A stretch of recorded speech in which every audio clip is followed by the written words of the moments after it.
Mangwanani akanaka vedare, tinokuchingamidzai zvekare kune chimwe chirongwa pano paZim Facebook Secrets and Confessions.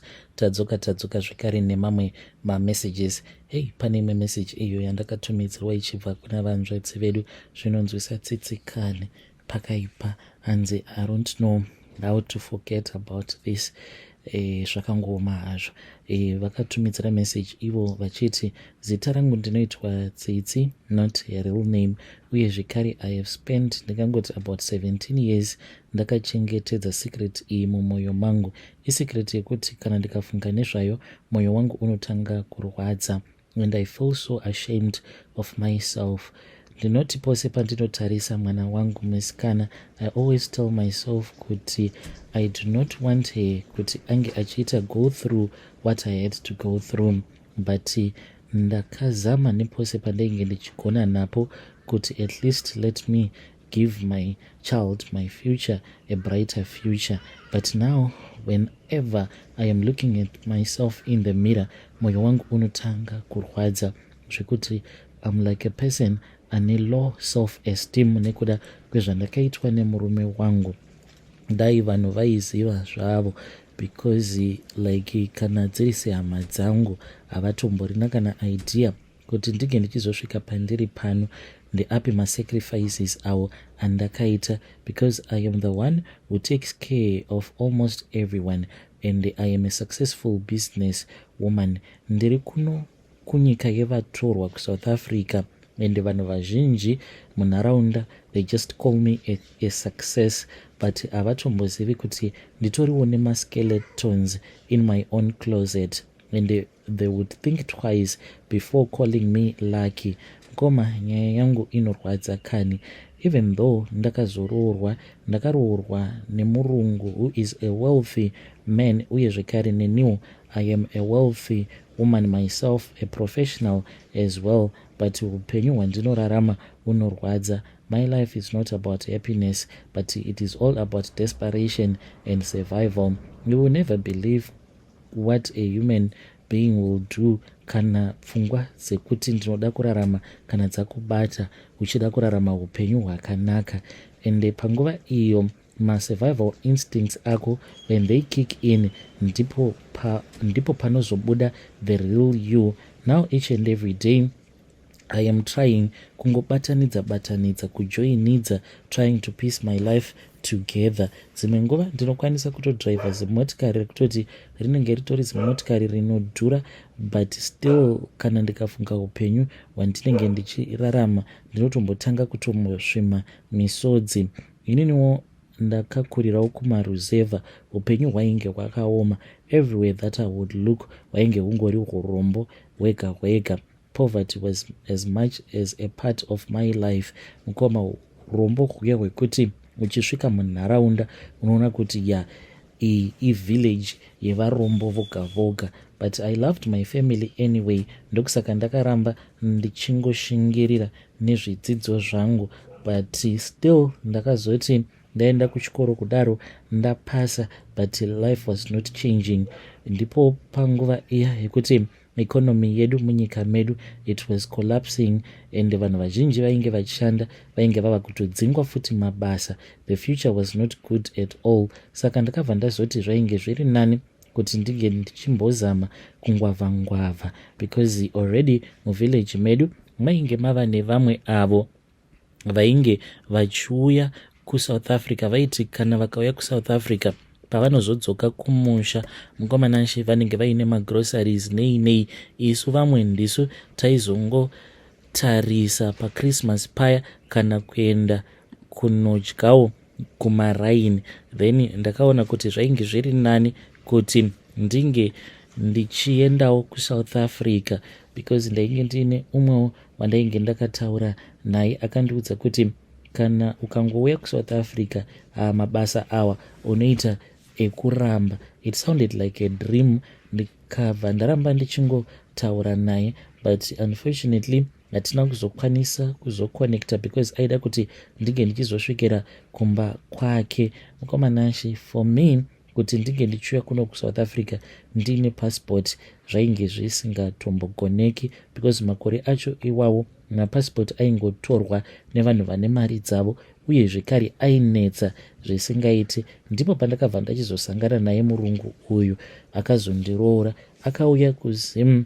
This was for a business seminar. Akati auya ndipo patakabva tazosangana, akangonditarisa ka1 akabva ati, ndakufarira iwe because you are too smart and beautiful at the same time. Uyu murume wangu ndichamuti Walter, not his real name. Reshua Walter ainge ari murume pane zvose zvandainge ndichida pamurume zvainge zviripo paari. Aiva murume ainge aine mari, maconnections, ende ainge aine imba yakanaka chaizvo kuno kuSouth Africa. Akabva anditi, unombozviziva here kuti unokwanisa kutowana mapepa emunyika mangu through inini, and all of your dreams can come true. Ndinokwanisa kukupa security, comfort and financial security. And the moment paakangonditi ndaikwanisa kuzowanawo chitupa chemuSouth Africa, to me it felt like a miracle. Ndakatenda Mwari chaizvo, ndikati, Mwari, ko mabva nepiko? You finally answered my prayers. I was young and naive mukoma. Ndakangozviudza kuti ndichazongoonawo ndava kuSouth Africa. I was getting myself into this with this stranger. Hatina kana kumbogara takapanana nguva yekuti tinge tichidzidzana. Chandainge ndava kungoda ndechekuti ndichawana chitupa chete chemuSouth Africa ndokwanisa kutanga mabusinesses angu mune zvakanaka. But ndainge ndisingazivi ko ndaigoziva sei kuti murungu wangu uyu, even though he was a cool guy, but mukoma ane mamwe mafantasies ekuti anototyisa, mamwe anotonyadzisa kuti unge uchimataura pamhepo, but ane mwoyo wakanaka zvisingaite. Atori nenguva yekutoti tinotombobuda and we go out and we give out money to the poor, uye zvekare ane a charity organization, but these are the demons that he fights with. Ndakazoti ndava kugara naye, that was when those demons came out from the outside. Mukoma ndakatoti, Mwari makanaka, mandipa murume anondiremekedza, murume ane mari, murume anondida, but inside iye zvaanoda kundikontrola. Mukoma anondikontrola zviya zvekuti I have no control over my life. I'm just like his pet. Mukoma nashi, the moment yatakatanga kugara tose ndo pandakaona kuti ndainge ndapinda muna taisi reva, and for me to walk away it was too late. There was no way that I could walk away. Apa ndavimbiswa kuti ndainge ndichazobatsirwa kuti ndinge ndichizotora chitupa. Saka paakauya neni kuno South Africa ndakabva ndatanga kuspoiliwa. Ndakatengerwa hembe dzinodhura, uye zvekare aenda neni kumavacation kunana Cape Town. Handina kwandisina kuendeswa kani. I was living in a dream. Ndainge ndava kutoita like a little princess from Disney. But soon after that ndipo paakatanga kungoita mamwe mastrange demands. Panguva iya yebonde ona wava kuitiswa zvimwe zvinhu zvokuti maposition acho anenge achirwadza ari weird, and akabva anditi, you know, kuti ndinge ndichikutoresa mapepa emunhu unofanira kuti unge uchiprova kwandiri kuti zveshuwa you are under my feet. Ndingangoti zvinhu zvaainge achindimanikidza kuti ndinge ndichiita, those things that are degrading to a woman, zvinhu zvekuti zvinoita kuti ufeel as if you are not a human being anymore. Each and every time patainge tichisika bonde, dzimwe nguva aikwanisa kusimuka obva amira, inu ndobva ndanziburuka pambedha ndotanga kudyiswa sikarudzi yake. Dai kwanga kuri kungoganana sikarudzi koga, aiwa ndingati, but zvimwe zvacho zvandaizoitiswa zvekuti as a Christian woman you do not expect to do such a thing. Kukis kunzi unofanira kuti unge uchikisa magadziko angu nedzimwe nzvimbo dzekuti hadzitomboite. Ndaiti kana ndikaramba, he would remind me kuti he was providing for me. Saka ndaifanira kumurakidza kuti I am an obedient woman. Ko ndaigodii mukoma? Ndainge ndongoita zvose izvo zvaainge achida kuti ndinge ndichiita.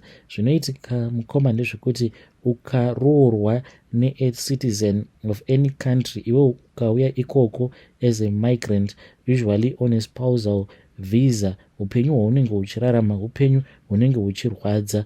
It is almost you will be living for that person, because iwe kuti ukwanise kuramba urimo munyika imomo, it is because of munhu iyeye uyo anenge akakubereka. Saka ndikangoti zvakangofanana neslavery, unenge uri slave kumunhu iyeye, because kunyange akakurwadzisa sei hapana zvaunokwanisa kumuita for the duration ipapo paunenge uri a temporary resident. Ndikangoti you have no right as such. Munhu anokwanisa kukuabuse emotionally, physically, but ungakwanisa here kuti unge uchienda kunomumhangarira munhu iyeye kumapurisa, because once wamumhangarira it means kuti munhu iyeye anobva angokuramba, zvobva zvatongovharana. And ndinonzwira tsitsi kune vamwe vanhu vanenge vachiti vari kuda kutoenda kuabroad through marelationship kana kuti mamarriages, because kana ukanosangana nemunhu anenge aine maabusive tendencies sezvandakasangana nazvo, upenyu hwaunenge uchirarama unenge uchirwadza, because munhu anenge achitoziva kuti you are that desperate, and kunyange zvikanzi zvaita sei hapana paunombofa wakazorwidzana naye. Mukoma murume uyu aindiitisa zvimwe zvinhu zvekuti you won't expect a human being to be treated in such a way, simply inhumane. Mukoma, even though ndaiendeswa kumavacations, ndaiti kana ndaendeswa kumavacations kuya ndobva ndanzitora mapictures ndoposta mapictures aya, ndaiona vabereki vangu vachiita kupururudza vachiti Mwari vakanaka, Mwari vakanaka, but vainge vasingazvizivi kuti munhu wandainge ndichigara naye anotorwara almost nepfungwa. Ndikangoti iye ane dambudziko renarcissism, and it is very difficult kana murume wako akadaro. One day akabva azonditi pane zvaainge achida kuti ndinge ndichizomuitira. He told me kuti ainge achida kuti ndinge ndichidya pupu yake, kudya dhodho rake chairo mukoma. When he told me kuti ndaifanira kudya pupu, ndakaramba ndikati kwete zviri nani kuti ndige ndichidzokera zvangu kwasadza. Akabva anditi so it means kana ukaramba you'll be returning back to your country, because iwewe unofanira kundirakidza kuti unondida. Ndikati nekudya tsvina yako here? Akanditi hongu, that is what I like. Semunhu ainge agara aine mafantasies ake mukoma, akandimanikidza. Akabva ati kana ukaramba I don't think kuti panozo expire permit yako ndinokwanisa kuzoenda newe kuhome affairs, because panenge pachidiwa proof yekuti you are still staying with your husband and you are still married. And kana munhu ava kusada mukoma ndiye anokwanisa kuzviblokesa zvose. Your permit gets revoked automatically. He said that this was a test of my loyalty. Kwamanashi ndakarwadziwa kani. Apa ndainge ndatarisana zvino nesecond phase yekuti kana ndikakwanisa kuwana permit ndinobva ndazoita a permanent resident.